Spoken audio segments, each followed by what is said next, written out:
Le nouveau président veut abolir cette disposition légale qui ne donne la nationalité libérienne qu'aux Noirs. Dans son premier discours annuel sur l'état de la nation, George Weah a souligné que la clause qui existe depuis la création du Libéria par des esclaves libérés des États-Unis en 1847 n'est pas nécessaire et est inappropriée pour la place que le Libéria occupe aujourd'hui dans le concert des nations.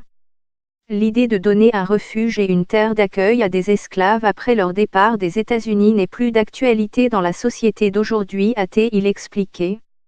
Avant d'ajouter que cela contredit la définition de Liberia qui vient de l'expression latine liber qui signifie liberté. Dans son adresse à la nation, M. Weah a également annoncé son intention de mettre de côté une autre disposition légale qui, elle, ne donne pas aux étrangers la possibilité d'être propriétaires terriens.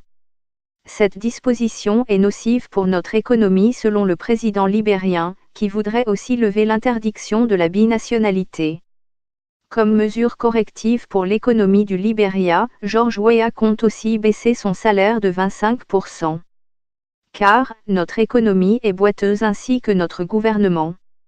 Notre politique était en chute libre, l'inflation grandissante, le chômage a atteint des proportions inquiétantes et nos réserves extérieures sont au niveau le plus bas qu'on a jamais atteint, a-t-il poursuivi.